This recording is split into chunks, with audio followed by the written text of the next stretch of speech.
প্রধান উপদেষ্টা ডক্টর মোহাম্মদ ইউনূসের কাছে প্রতিবেদন জমা দেওয়ার পর ফরেন সার্ভিস একাডেমিতে সংবাদ সম্মেলন করছে স্বাস্থ্য বিষয়ক সংস্কার কমিশন, যুক্ত হচ্ছে সেখানে।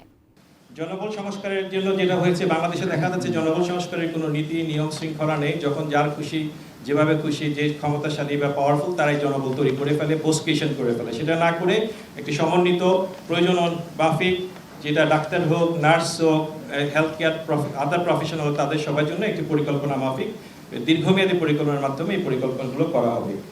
আরেকটি বিষয় ইম্পর্টেন্ট, ক্লিনিক্যাল এবং প্যারাক্লিনিক্যালের ক্ষেত্রে আপনারা জানেন যে শিক্ষক, আর স্যার বলছিলেন যে শিক্ষক ক্যাটেগরি চালু করা, যাতে করে নন প্র্যাকটিসিং ভাতা এবং অতিরিক্ত প্রণোদনা প্রদান করে নিশ্চিত করা যেতে পারে। পেশাগত নিরপেক্ষতার জন্য আপনারা জানেন যে পেশাগত নিরপেক্ষতার জন্য বিভিন্ন সময় রাজনৈতিক দৃষ্টিভঙ্গিগুলো অনেক বেশি প্রাধান্য বিস্তার করে, সেগুলো কিভাবে নিয়ন্ত্রণ করা যেতে পারে সেই জন্য আমাদের একটা রিকমেন্ডেশন আছে। আমরা দেখেছি যে বাংলাদেশে অসংখ্য মেডিকেল কলেজ হয়েছে, কোনোটার মান আছে, কোনোটার মান নাই, এবং এটা ওয়ার্ল্ড ফেডারেশন অফ মেডিকেল এডুকেশনের মানদণ্ড অনুযায়ী পুনর্গঠন, আসন সংখ্যা পুনর্বিন্যাস, মানহীন প্রতিষ্ঠান বন্ধ করে দেওয়া করে এবারে আন্তর্জাতিক মানে নিয়ে যেতে হবে।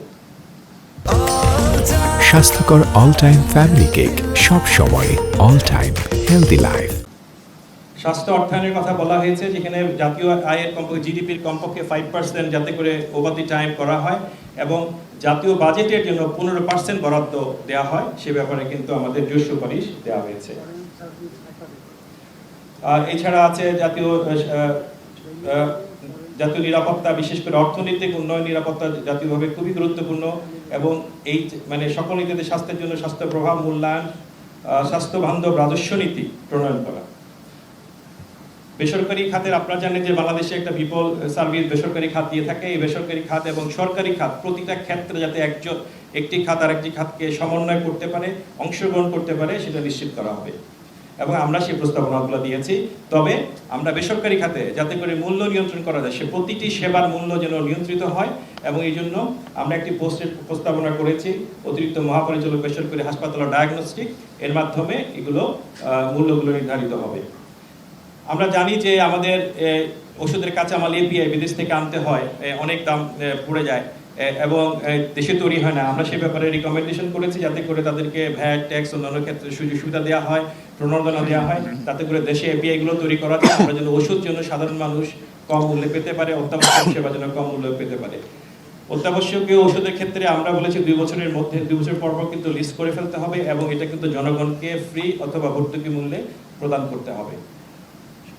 এবং প্রথমে জেনেরিক ওষুধের 25% ওষুধ শুরুতেই জেনেরিক ভাবে লিখতে হবে, এবং পরবর্তীতে over the 5 years 100% medicine generic ভাবে লিখতে হবে।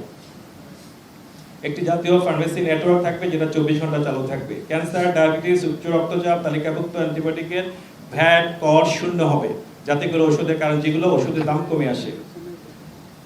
চিকিৎসক ফার্মাসিউটিক্যাল সম্পর্ক নীতি, ওষুধের মূল নমুনা এবং উপহার প্রদান করে কোনো ধরনের প্রভাব বিস্তারের চেষ্টা সম্পূর্ণরূপে নিষিদ্ধ থাকবে।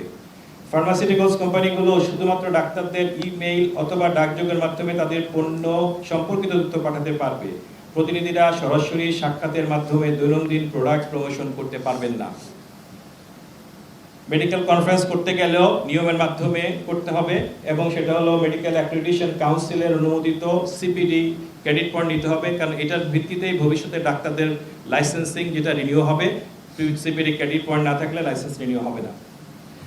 স্বাস্থ্য গবেষণা খাতে আপনি জানেন স্বাস্থ্য গবেষণা ক্ষেত্রে বাংলাদেশ অনেক পিছিয়ে আছে, সেখানে কমপক্ষে বাজেটের 1% যাতে এখনই করা হয়, এবং আস্তে আস্তে করে যেন এটা বাড়ানো হয়।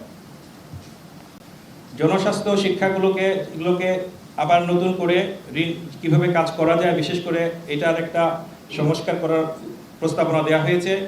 মেডিকেল ইউনিভার্সিটি, সরকারি মেডিকেল কলেজ, অন্যান্য বিশেষায়িত হাসপাতালগুলোকে অটোনমাস করে দেয়া, এবং যাতে করে তারা তাদের বাজেট অন্যান্য কাজগুলো অ্যাডমিনিস্ট্রেটিভলি করতে পারে। জেলা পর্যায়ে বিশেষিত আমরা জানি যে আমাদের প্রতিটা জায়গাতে পপুলেশন বেশি বাংলাদেশে, কিন্তু তারা এই সার্ভিসটা নিতে পারছেন না। এই জন্য জেলা পর্যায়ে বিশেষায়িত টার্সিয়ারি লেভেল কেয়ার চালু করার প্রস্তাবনা দেওয়া হয়েছে। উপজেলা লেভেলে সেকেন্ডারি, জেলা পর্যায়ে টার্সিয়ারি, এবং প্রত্যেকটা ডিভিশনে একটা করে আন্তর্জাতিক মানের আঞ্চলিক রেফারেল হাসপাতাল করার প্রস্তাবনা দেওয়া হয়েছে।